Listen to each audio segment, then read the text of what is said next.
നീലാംബരി part 16.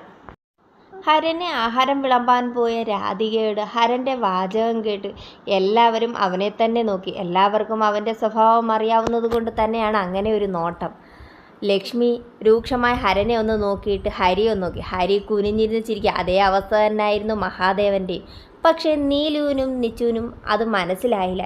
എന്തെന്നർത്ഥത്തിൽ അവരിരുവരും ഹരിയെ നോക്കി. പിന്നീട് പറയാം എന്ന് പറഞ്ഞുകൊണ്ട് അവരെല്ലാവരും കഴിച്ച് പിടന്ന് തന്നെ എഴുന്നേറ്റ്. ആഹാരം കഴിച്ച് എഴുന്നേറ്റ് സ്റ്റെയർ കയറാൻ നിന്ന ഹരൻ്റെ ചെവിയിൽ ഒരു പിടുത്തം വീണ്. അയ്യോ അമ്മ സോറി. നീ എന്താടാ പറഞ്ഞേ? നിനക്കാരും വിളമ്പി തന്നിട്ടില്ല, നിനക്കാരും വിളമ്പുന്ന ഇഷ്ടമല്ല, പിന്നെ വീട്ടിൽ ഈ നടത്തിക്കൂടുന്ന കോപ്രായങ്ങളൊക്കെ എന്തോന്നാടാ? അത് അമ്മയ്ക്ക് അറിയാമല്ലോ. അവൾ എനിക്ക് വിളമ്പുന്നതോ എനിക്ക് ആഹാരം എടുത്തിടുന്നതോ ഒന്നും എനിക്കിഷ്ടമല്ല. എനിക്കൊന്നെങ്കിൽ അമ്മ അല്ലെങ്കിൽ നീലു, നിങ്ങൾ രണ്ടിൽ ആരെങ്കിലും ആഹാരം വിളമ്പി തരണം. അല്ലാതെ എനിക്കിപ്പോൾ ആഹാരം ഇറങ്ങില്ല. അല്ലെങ്കിൽ പിന്നെ സ്വന്തമായി ഞാൻ തന്നെ വിളമ്പി കഴിക്കണം. എനിക്ക് ആ നാശത്തിന് കാണുന്നത് പോലും ഇഷ്ടമല്ല. എൻ്റെ ഹര, നീ ഇങ്ങനെയൊക്കെ സംസാരിക്കാതെ. പിന്നെ ഞാൻ എങ്ങനെ വേണം അവളുടെ ഒരു കൊഞ്ചിക്കുഴയിലും സംസാരമൊക്കെ? അമ്മ കണ്ടില്ലേ നീലു എൻ്റെ അടുത്ത് വന്നിരുന്നത്, അവളുടെ മുഖത്തെ തെളിച്ചം മങ്ങിയത്. ഇനി നീലു എൻ്റെ ഭാര്യയും കൂടിയാണെന്ന് പറഞ്ഞാൽ നീലുവിന് നേരെ എന്തൊക്കെയായിരിക്കും അവൾ കാണിച്ചു കൂട്ടാൻ പോകുന്നത്? എൻ്റെ മോക്ക് നേരെ അവളുടെ ചെറുവിരലണിഞ്ഞാൽ ഈ ലക്ഷ്മി ആരാണെന്ന് ഞാൻ കാട്ടിക്കൊടുക്കും. പിന്നെ എന്നിട്ടെന്താ അമ്മേ, കഴിഞ്ഞ പ്രാവശ്യം അവളുടെ തള്ള ഇത്രയൊക്കെ കാണിച്ചിട്ട് അമ്മ ഒരു അക്ഷരം പോലും. അത് എന്നോടല്ലേ? ഒരു സ്ത്രീക്ക് വേണ്ടുന്ന ഭൂമിയോളം ക്ഷമിക്കാനുള്ള കഴിവാണ്. പിന്നെ തൻ്റെ കുഞ്ഞുങ്ങൾക്ക് നേരെ ആരെങ്കിലും ഒരു ചെറുവിരൽ അണിക്കാൽ അമ്മ സാക്ഷാൽ ഭദ്രകാളിക്ക് തുല്യമാവും. അത് നിനക്കറിയില്ലേ? എൻ്റെ മോക്ക് നേരെ എന്തെങ്കിലും ഒന്ന് അവൾ ചെയ്യട്ടെ, അപ്പോൾ കാണിച്ചു കൊടുക്കാൻ ഞാൻ. അത്രയും പറഞ്ഞ് ലക്ഷ്മി അവിടെ നിന്നും പോയതും അവൻ ഒരു ചെറുചിരിയോടെ ലക്ഷ്മിയെ തന്നെ നോക്കി നിന്ന് പെട്ടെന്ന് തന്നെ തൻ്റെ റൂമിലേക്ക് കയറി. അങ്ങനെ സമയം കടന്നുപോയി. രാത്രിയിൽ എല്ലാവരും ഒത്തുചേർന്നിരുന്ന് തന്നെ ആഹാരമെല്ലാം കഴിച്ച് തങ്ങളുടെ റൂമിലേക്ക് പോയി. രാധികയാണെങ്കിൽ 2 ജഗ്ഗിൽ വെള്ളവുമായി ഒന്നിൽ ഹരിയുടെ റൂമും ഒന്ന് ഹരൻ്റെ റൂമിലും വെക്കാനായി പോയി. നീലുവിനോ നിച്ചുവിനെ അവൾ ശ്രദ്ധിക്കാൻ പോലും നിന്നിരുന്നില്ല. നീലു ആരുടെ ഭാര്യയാണെന്ന് പോലും അവൾ ഇതുവരെ അറിഞ്ഞിട്ടുമില്ല. അതാണ് കുട്ടിക്ക് ഹരൻ്റെ കാര്യത്തിൽ ഇത്ര ശുഷ്കാന്തി. അവൾ സ്റ്റെപ്പ് കയറി നേരെ ഹരിയുടെ റൂമിൽ ചെന്ന്, ഹരിയേട്ടാ വെള്ളം. അപ്പോൾ നിച്ചു ആണ് അങ്ങോട്ട് ചെന്നത്. വെള്ളം നീലു കൊണ്ട് തന്നല്ലോ. അവൻ പറഞ്ഞതും അവളുടെ മുഖമൊന്ന് വീരുണ്ടു.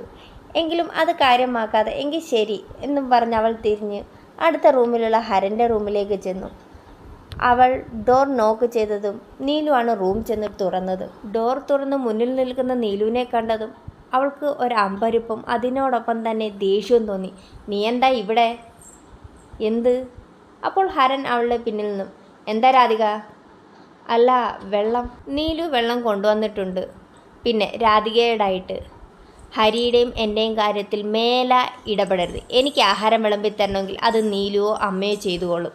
മേലാൽ ഇത് ആവർത്തിക്കരുത്. അവൻ ഒരു താക്കീതോടെ അവളോട് പറഞ്ഞുകൊണ്ട് റൂമിൻ്റെ ഡോർ വലിച്ചടച്ചു. തൻ്റെ മുഖത്തൊരു അടി കിട്ടിയതുപോലെ അവൾക്ക് തോന്നി. എങ്കിലും അവൾ അത് കാര്യമാക്കാതെ വെള്ളവുമായി താഴേക്ക് ചെന്നു.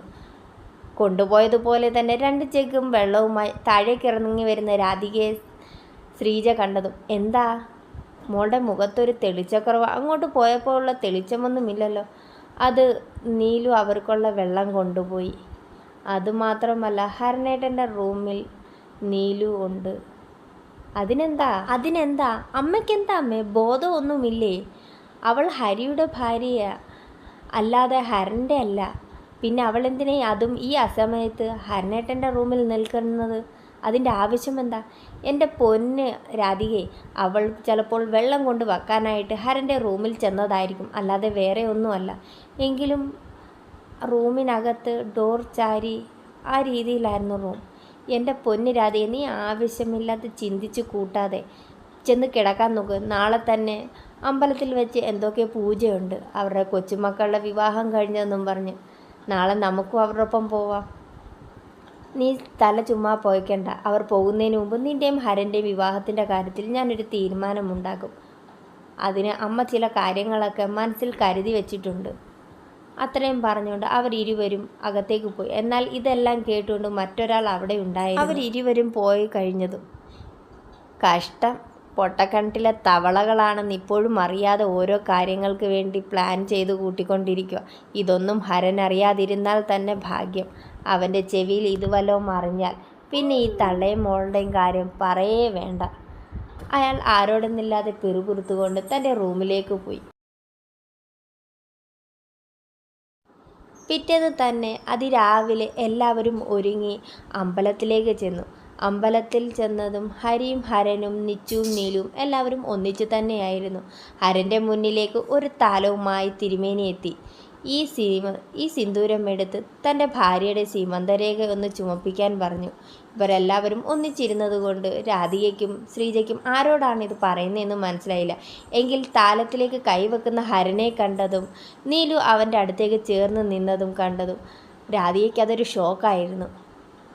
അപ്പോൾ ഹരൻ്റെ ഭാര്യയായിരുന്നോ നീലു? അറിയാതെ അവളുടെ വായിൽ നിന്ന് വീണതും ലക്ഷ്മി ഒന്ന് തിരിഞ്ഞു നോക്കി. പിന്നെ ആരുടെ ഭാര്യയാണെന്ന് നീ വിചാരിച്ചു? പിന്നെ തള്ളയും മോളും കൂടി ഒരുപാടൊക്കെ അങ്ങ് ആലോചിച്ച് കൂട്ടുന്നെന്നും പല പ്ലാനുകൾ ഇടുന്നു എന്നും എനിക്കറിയാം. ഇതുവരെ ഞാൻ നിങ്ങൾക്ക് നേരെ ഒരു ചെറുവിരൽ പോലും അനക്കിയിട്ടില്ല. എന്നാൽ എൻ്റെ മക്കളുടെ ജീവിതത്തിലേക്ക് തള്ളയും മോളും തലയിട്ട് നോക്കിയാൽ ഈ ഭഗവതി നടയിൽ നിന്ന് തന്നെ പറയുക, രണ്ടിനെയും ഞാൻ വെച്ചേക്കില്ല. പറയുന്നത് ലക്ഷ്മിയെ ആലോചിച്ചോണം. ശ്രീജയ്ക്കും രാധികയ്ക്കും നേരെ ചൂണ്ടുവിരൽ ചൂണ്ടി അവൾ പറഞ്ഞു നിർത്തി. നീലുവിൻ്റെ അടുത്തേക്ക് ചെന്നു. നീലുവിനെ തന്നോട് ചേർത്ത് നിർത്തിയതും രാധികയ്ക്ക് എന്തെന്നില്ലാത്ത ദേഷ്യമുണ്ടായി. കാരണം താൻ നിൽക്കേണ്ട സ്ഥാനത്താണ് ഇന്ന് നീലു. അതുപോലെ താൻ ആഗ്രഹിച്ച താലിയും സിന്ദൂരവുമാണ് അവളുടെ സീമന്തരേഖയിലും കഴുത്തിലും കിടക്കുന്നതെന്ന് ആലോചിക്കും തോറും അവൾക്ക് ഒരു നഷ്ടബോധവും ഒപ്പം തന്നെ എന്തെന്നില്ലാത്ത ദേഷ്യവും അവൾക്ക് ഉണ്ടായി. എന്നാൽ ശ്രീജയുടെ ഭാഗം അങ്ങനെയല്ലായിരുന്നു. ലക്ഷ്മിയിലുണ്ടായ മാറ്റം അവളെ അമ്പരിപ്പിച്ചിരുന്നു. അതുകൂടാതെ തനിക്കോ താൻ ആഗ്രഹിച്ച രീതിയിൽ ഒരു ജീവിത പങ്കാളിയോ ലഭിച്ചിരുന്നില്ല. എന്നാൽ തൻ്റെ മകൾക്കെങ്കിലും ആ ഒരു ഗതി ഉണ്ടാവരുത്. അവൾ ആഗ്രഹിച്ച വ്യക്തിയോടൊപ്പം ആഗ്രഹിക്കുന്ന രീതിയിൽ ജീവിക്കാനുള്ള അവസരം ഉണ്ടാക്കി കൊടുക്കണമെന്ന് തന്നെയായിരുന്നു ശ്രീജയുടെ ആഗ്രഹം. എന്നാൽ ആ ഒരു ആഗ്രഹത്തിൻ്റെ പുറത്താണ് ഇന്ന് ആണി അടിച്ചത്. എന്തു കൊടുക്കേണ്ട വന്നാലും എന്ത് ചെയ്യേണ്ടി വന്നാലും ഹരൻ്റെ ജീവിതത്തിൽ നിന്നും നീലുവിനെ പുറത്താക്കി ആ സ്ഥാനത്തേക്ക് രാധികയെ എത്തിക്കുമെന്ന് അവൾ ആ നിമിഷം തന്നെ ഉറപ്പിച്ചിരുന്നു. എന്നാൽ സാക്ഷാൽ മഹാദേവനായി ചേർത്ത് വെച്ചവരെ ഇനി ശ്രീജയെന്നല്ല, ഇനി ആരാൽ തന്നെയും പിരിക്കാൻ പറ്റില്ല എന്നൊരു സത്യം അവൾ തിരിച്ചറിയുന്നില്ല. അതിനോടൊപ്പം തന്നെ ഹരനിൽ നിന്നും അവൾ സ്നേഹിച്ച അവൻ്റെ പാതിയെ പിരിച്ചെടുക്കുക അത്ര എളുപ്പമല്ല എന്നും അവനിൽ നിന്നും അവളെ അകറ്റിമാറ്റാൻ ശ്രമിക്കുന്നവർക്ക് കാലപുരിയിലേക്കുള്ള ഫ്ലൈറ്റ് ടിക്കറ്റ് ഹരനായി തന്നെ നൽകുമെന്നും പാവം ശ്രീജ അറിഞ്ഞിരുന്നില്ല. എല്ലാവരും ക്ഷേത്രം പ്രദക്ഷിണം വെച്ച് പ്രാർത്ഥിച്ച് പുറത്തിറങ്ങിയതും ശ്രീജ നീലുവിൻ്റെ അടുത്തേക്ക് മനസ്സിൽ എന്തൊക്കെ ഗൂഢമായി ചിന്തിച്ചുകൊണ്ട് തന്നെ, അപ്പോൾ നീ ഹരിയുടെ പെണ്ണല്ലേ? ഹരൻ്റെ ആയിരുന്നോ? ഞാൻ കരുതി ഹരിയുടെ പെണ്ണായിരിക്കുമെന്ന്. ഹരിയോടൊപ്പമുള്ള ഇരുത്തയും ചിരിയും കളിയും സംസാരവും എല്ലാം കണ്ടാൽ എന്നെ തെറ്റി പറഞ്ഞിട്ട് കാര്യമില്ല, എല്ലാവർക്കും അങ്ങനെ തന്നെ തോന്നും. അത് കേട്ടതും ഹരി അവരുടെ അടുത്തേക്ക് വന്ന്, അതേ, നിങ്ങൾ ഇവിടെ കുത്തിത്തിരിപ്പുണ്ടാക്കാനായിട്ട് നോക്കണ്ട. നിങ്ങളുടെ മനസ്സിൽ എന്താണെന്ന് ഞങ്ങൾക്ക് എല്ലാവർക്കും അറിയാം കേട്ടോ. അതുകൂടാതെ ചെവി തുറന്ന് കേട്ടോ, ഇവൾ എൻ്റെ അനുജത്തിയാ. അതുകൂടാതെ ഇവൾ എൻ്റെ ഹരൻ്റെ പെണ്ണാ. നീ എന്നല്ല നിന്റെ തന്ത വന്ന് പറഞ്ഞാലും എനിക്കോ ഇവിടെ നിൽക്കുന്നവർക്കോ ആർക്കും ഒന്നുമില്ല. അവൻ്റെ സംസാരം കേട്ട് ശ്രീജ ഒന്ന് അമ്പരന്നു. മുത്തശ്ശൻ ഇടയിൽ കയറി, നീ എന്താ ഹരി ഈ സംസാരിക്കുന്നേ? നിനക്കെന്താ ബോധമൊന്നുമില്ലേ? പിന്നെ ഇവർ ഈ പറഞ്ഞതിന് പിന്നെ ഞാൻ എങ്ങനെ പ്രതികരിക്കണമെന്നാണ് പറയുന്നത്? എന്നെയും നീലുവിനെയും ചേർത്ത് എന്തൊക്കെ അപവാദം ഈ പറഞ്ഞത്? ഹരൻ ഇവിടെ ഇല്ലാതെ പോയത് അത് ഇവരുടെ മാത്രം ഭാഗ്യം. ഹരൻ ഇവിടെ ഉണ്ടായിരുന്നെങ്കിൽ എന്താ സംഭവിക്കുന്നതെന്ന് മുത്തശ്ശനോട് ഞാൻ പ്രത്യേകം പറഞ്ഞു തരേണ്ട ആവശ്യമൊന്നുമില്ലല്ലോ. ഇവർ ഈ പറഞ്ഞതിന് ഇവരെ ഇവിടെ നിന്ന് ചിലപ്പോൾ ചുവരിൽ ഭിത്തി തൂക്കേണ്ട അവസ്ഥയിലായിരിക്കും ചിലപ്പോൾ എടുത്തുകൊണ്ട് പോകേണ്ട വരുന്നത്. അത്രയും പറഞ്ഞുകൊണ്ട് ഹരി നീലുവിനെയും പിടിച്ചു വലിച്ചുകൊണ്ട് അവിടെ നിന്നും പോയി. ശ്രീജയുടെ മുഖം ഒന്നിരുണ്ടു. മുത്തശ്ശൻ അവൾക്ക് നേരെ തിരിഞ്ഞുകൊണ്ട്, നിന്നോടിവർ വരുന്നതിന് മുമ്പ് തന്നെ പറഞ്ഞിരുന്നു എൻ്റെ മക്കൾ 10 ദിവസം ഇവിടെ നിൽക്കാൻ പറ്റുന്നു. ഒരു രീതിയിലുള്ള ഒരു പ്രശ്നം ഉണ്ടാക്കരുതെന്ന്. ഉണ്ടാക്കിയാൽ എന്താ സംഭവിക്കുന്നതെന്ന് നിനക്കറിയാമല്ലോ. അവളോട് അത്രമാത്രം പറഞ്ഞ് രൂക്ഷമായി ഒന്ന് നോക്കിക്കൊണ്ട് തിരിഞ്ഞ് രാധികയെ ഒന്ന് നോക്കി, നിനക്കും ഇത് ബാധകമാ പറഞ്ഞുകൊണ്ട് അദ്ദേഹം അവിടെ നിന്നും പോയി. ദേഷ്യത്തോടെ നീലുവിനെയും വലിച്ച് നടന്നു വരുന്ന ഹരിയെ കണ്ടതും അവൻ്റെ മുഖത്തെ ഗൗരവവും ദേഷ്യവും അവർ പറയാതെ തന്നെ ഹരനും നീച്ചുവിനും മനസ്സിലായിരുന്നു. അവരുടെ വരവ് അത്ര പന്തിയല്ല എന്ന് തോന്നിയതും ഇരുവരും അവർക്കടുത്തേക്ക് നടന്നു. എന്താണെന്ന് ചോദിച്ചതും പറയാനൊരുങ്ങിയ ഹരിയുടെ കയ്യിൽ നീലു പിടിച്ചു. പറയരുത് എന്ന അർത്ഥത്തിൽ തലയാട്ടി. അവൻ തൻ്റെ ദേഷ്യമൊന്ന് നിയന്ത്രിച്ച് ഒന്നുമില്ല എന്ന് പറഞ്ഞ് അവിടെ നിന്നും അവളുടെ കൈവിട്ട് നടന്നുപോയി. എന്നാൽ നിച്ചുവിന് ആ പോക്ക് അത്ര ശരിയായി തോന്നില്ല. അവൻ ഹരിയുടെ പിന്നാലെ തന്നെ പോയി അവനോട് കാര്യം ചോദിച്ചു. എല്ലാ കാര്യങ്ങളും അവനോട് പറഞ്ഞതും നിച്ചുവിൻ്റെ അവസ്ഥയും ഏകദേശം ഹരിയെപ്പോലെ തന്നെയായിരുന്നു. ഇപ്പോൾ ഹരനോടൊന്നും പറയണ്ട എന്ന് ഹരി തന്നെ അവനോട് പറഞ്ഞു. കാരണമുണ്ട്, തള്ളയും മോളും എവിടം വരെ പോകുമെന്നും. എന്ന് നോക്കട്ടെ, ഹരൻ്റെ കയ്യിൽ നിന്ന് 2 കിട്ടാൻ യോഗമുണ്ടെങ്കിൽ തള്ളയും മോളും ഏരന്ന് വന്ന് അവൻ്റെ കയ്യിൽ നിന്ന് വാങ്ങിക്കോളും. അതിനുള്ള അവസരം അവർ തന്നെ ഉണ്ടായിക്കോളും. നമ്മൾ ഇതിനകത്ത് കൈയും കെട്ടി ദൂരെ നിന്ന് നോക്കി കണ്ടാൽ മതിയടാ, ഹരി നിച്ചുവിനോടായി പറഞ്ഞു.